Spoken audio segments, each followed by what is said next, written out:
دور چلا کہ مدینہ انشاءاللہ یہ اپنے وقت پر سنیں گے، اور ایسا محسوس ہوتا ہے گویا کہ فاروق ثانی سیدنا عمر بن عبدالعزیز رضی اللہ تعالیٰ عنہ نے سیدنا فاروق اعظم رضی اللہ تعالیٰ عنہ کے اس انداز کو اختیار فرمایا کہ روایت میں ہے کہ حضرت سیدنا فاروق اعظم رضی اللہ تعالیٰ عنہ نے اپنے حکام یعنی افسران کو لکھا کہ میرے نزدیک سارے کاموں سے زیادہ اہم نماز ہے، جس نے اسے محفوظ رکھا اور اس کی پابندی کی اس نے اپنا دین محفوظ رکھا، اور جس نے اسے ضائع کر دیا تو نماز کے سوا کو بہت ضائع کرے گا۔ اس کے تحت مفتی احمد یارقا نعیمی رحمۃ اللہ تعالی علیہ میراث المناجح جو مشکاہ شریف کی شرح ہے اس میں یہ بیان کرتے ہیں کہ یعنی سلطنت کے کام ملکی انتظام نماز کے بعد ہے، جب نماز کا وقت آ جائے تو سارے ہی کام ویسے چھوڑ دو۔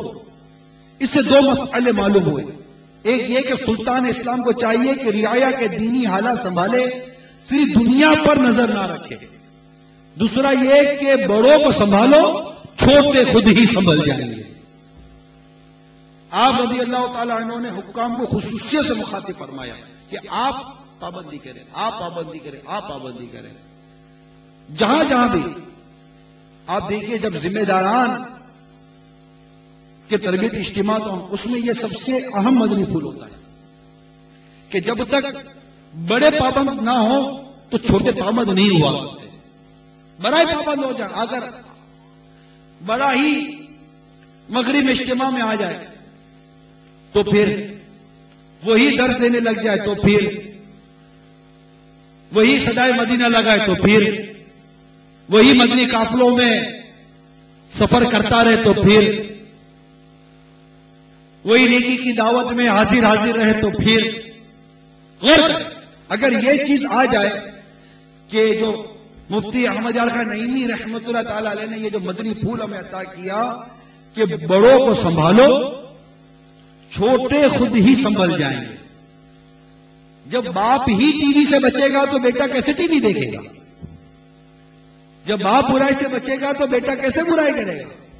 البتہ اگرچہ یہ ہوتا ہے لیکن ایسا ہی ہوتا ضرور نہیں ہوتا۔ باپ ضرور نہیں کہ نیک ہو جبکہ بیٹا بھی نیک ہے، ضرور نہیں کہ بیٹا نیک ہو تو باپ بھی نیک ہو، یہ ضرور نہیں کہ باپ نیک ہو تو بیٹا بھی نیک ہو، یہ ضرور نہیں ہوتا۔ تاریخ گواہ اس بات کی کہ باپ کیا تھا بیٹا کیا۔ آپ دیکھیے حضرت سیدنا امیر معاویہ رضی اللہ تعالی عنہ کاتب وحی کس قدر عظیم شخصیت صحابی رسول، اور ان کا بیٹا یزید پلید۔ تو ایسے کئی واقعات تاریخ کے اندر ملتے ہیں، لیکن ایسا بھی ہوتا ہے کہ باپ کا اثر بیٹے پر پڑتا ہے، تربیت کا اثر بیٹے پر پڑتا ہے۔ اب بعض اوقات بیٹے کی بدبختی ہوتی ہے، جیسے یزید کی بدبختی تھی کہ اتنے عظیم باپ کا بیٹا ہو کر ایسے مطلب کہ کالے کارنامے کرتا رہا، لیکن باپ نے کو ماں نے کو نہ تو بیٹا تو کیا بیٹے کے بیٹے پہ اس کا اثر پڑتا ہے۔ حضرت سیدنا خضر علیہ نبینا علیہ الصلوۃ والسلام، حضرت موسیٰ علیہ نبینا علیہ الصلوۃ والسلام کا جو واقعہ قرآن پاک میں لکھا ہے سفر کا، اس کی تفاسیر میں یہ لکھا ہے کہ حضرت سیدنا خضر علیہ السلام نے جس بچے کی دیوار کو بنایا تو اس کے بارے میں فرمایا کہ اس بچے کا باپ نیک آدمی تھا، جس کی دیوار آپ نے بنائی اس بچے کی فضیلت بیان ہوئی کہ اس کا باپ نیک آدمی تھا۔ تفسیر میں لکھا ہے کہ وہ نیک باپ اس بچے کی 7ویں پشت میں جا کر نیک تھا، 7ویں پشت میں جا کر جو نیک باپ کا اثر 7 پشتوں کے بعد اس کے بیٹے کو ملے تو جس کا باپ ہی نیک ہو اور پھر جس کا پیر کامل ہو، بات سمجھنے کی،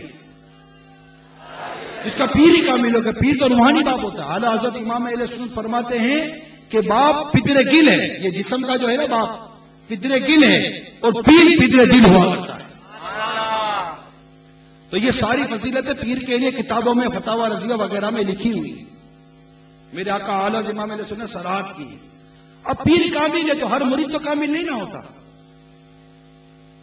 وہ بیچارے مرید کے نصیب تو جو اپنے پیر کی تربیت قبول نہ کر سکا، اپنے پیر کے فیضان کو لے جا سکا. فیض تو برس رہا ہے, اب بارش برس رہی ہے, اب کوئی اپنے آپ کو غفلت کی چھتری لے کر کھڑا ہو جائے اور کہے کہ نہیں میں اپنے آپ کو چھینٹے آنے نہیں دوں گا, تو اس کے نصیب. بارش تو برس ہی رہی ہے نا. اگر یہ رحمت کی بارش اور یہ فیض کی بارش نہ برسی ہوتی تو اسلامی بہنیں دیکھیں کہ یہ مدنی برقعے کہاں سے آ گئے, یہ اسلامی بھائی دیکھیں کہ ان کے سروں پر امامے کہاں سے آ گئے, چہروں پر داڑھی کہاں سے آ گئی. اور کل رات سے لے کر ابھی تک یہ مسجد پہ بیٹھنا یہ مرشد کا فیض نہیں تو پھر کیا ہوتا ہے کہ اللہ کی رحمت یہ اللہ کے نیک بندوں کے ذریعے نصیب ہوتی ہے. اور یہ خود سرابہ مدنی چینل یہ خود اتنا بڑا فیض ہے کہ علم و عمل کے یہ رحمتوں کے مدنی پھول لے لے کر گھروں میں داخل ہو گیا مدنی چینل. الحمدللہ عز و جل. تو آپ رضی اللہ تعالیٰ عنہ عمر بن عبد العزیز نے اسی انداز کو اپنایا اور جو بڑے تھے آپ کے ان کی تربیت کی اور اس کے بڑے اچھے نتائج نکلے. ایک دن آپ کے ہاتھ ایک ایسی درخواست آئی کہ جس میں سرکاری کام کے لیے کاغذ طلب کیا گیا تھا. یہ جو وقف کے ادارے سے وابستہ اسلامی بھائی ہوتے ہیں نا, جو ان کے پاس وقف کی چیزیں ہوتی ہیں, بڑی توجہ سے سنیں کہ آپ کے پاس درخواست آئی, آپ خلافت پہ تھے, ایک کاغذ طلب کیا گیا سرکاری کاموں کے لیے, حکومتی کاموں کے لیے. تو آپ نے جواب میں لکھا قلم باریک کر دو اور گٹھا ہوا لکھو, گٹھا ہوا لکھو, موٹا موٹا لکھو, گٹ کر لکھو. ایک پرچے میں بہت سی ضرورتیں لکھ دیا کرو, اس لیے کہ مسلمانوں کو ایسی لمبی چوڑی بات کی ضرورت نہیں جسے خواہ مخواہ بیت المال پر وزن پڑے. اسی تربیت تھی آپ کی.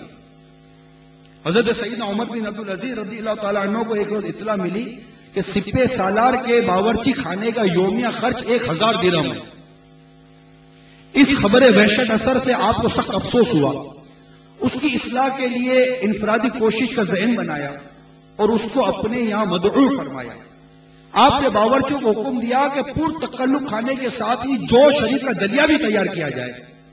سپہ سالار جب دعوت پر حاضر ہوا تو خلیفہ نے قصدن کھانا منگوانے میں اس قدر تاخیر فرما دی کہ سپہ سالار بھوک سے بے تاب ہو گئے. بالآخر امیر المومنین نے پہلے جو شریف کا دلیا منگوایا.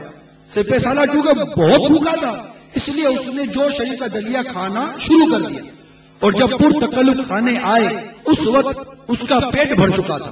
دانا خلیفہ نے پر تکلف کھانوں کی طرف اشارہ کر کے فرمایا آپ کا کھانا تو اب آیا ہے.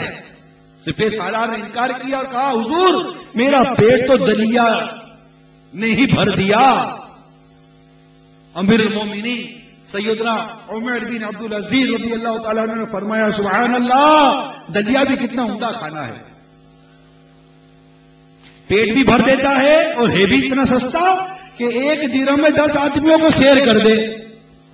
یہ کہہ کر نصیحت کے مدنی پھول لٹاتے ہوئے فرمایا جب آپ دلیا سے بھی گزارا کر سکتے ہیں تو آخر روزانہ 1000 درہم اپنے کھانے پر کیوں خرچ کرتے ہیں. سپہ سالار صاحب خدا سے ڈریے اور اپنے آپ کو زیادہ خرچ کرنے والوں میں داخل نہ کیجیے. اپنے باورچی خانے میں جو رقم بے تحاشا صرف کرتے ہیں وہ رضائے الہی عز و جل کے لیے بھوکوں, حاجت مندوں اور غریبوں کو دے دیجئے.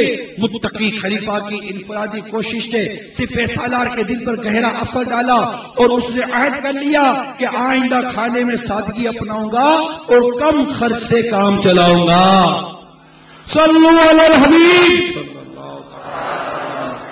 جو شریف کے اس دلیے کی اس حکایت کو ہمارے شیخ طریقت امیر سنت نے فیضان سنت جلد اول صفحہ نمبر 464 پر نقل فرمایا, جسے ابھی میں نے آپ کو پڑھ کر سنایا.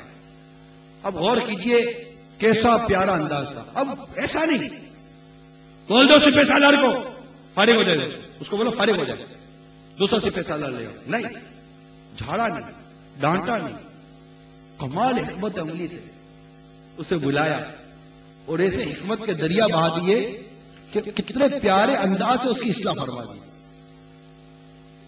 کہ جو شریف کا دلیا بھی کھلایا, دعوت بھی کی. امیر المومنین نے دعوت کی اور دعوت کر کے کھانا کھلا کر اصلاح کی, ڈانٹ پلا کر اصلاح نہیں کی, دل آزاری کر کر اصلاح نہیں کی. کہ دل آزاری کبھی اصلاح نہیں کرتی, ڈانٹ کبھی اصلاح نہیں کرتی. ہمارے شیخ طریقت فرماتے ہیں کہ جس نے اصلاح سے پہلے اس کو جھاڑا ڈانٹا یا اس طرح کا عمل کیا، اس کی مثال ایسی ہے جیسے کسی نے کوزے میں پانی بھرنے سے پہلے اس میں چھید کر دیا۔ اب پانی لاکھ بھرو، اس میں کہاں سے ٹکے گا، وہ تو ہو گیا۔ آپ بولو میں شفقت بھی بہت کرتا ہوں، یہ والد صاحب کے لیے بھی ہے، ماں کے لیے بھی ہے، استاد کے لیے بھی ہے، ذمہ دار کے لیے بھی ہے، سب کے لیے ہے۔ جو بڑا ہوتا ہے، جو ذمہ دار ہوتا ہے، ان سب کے لیے یہ مدنی پھول ہے۔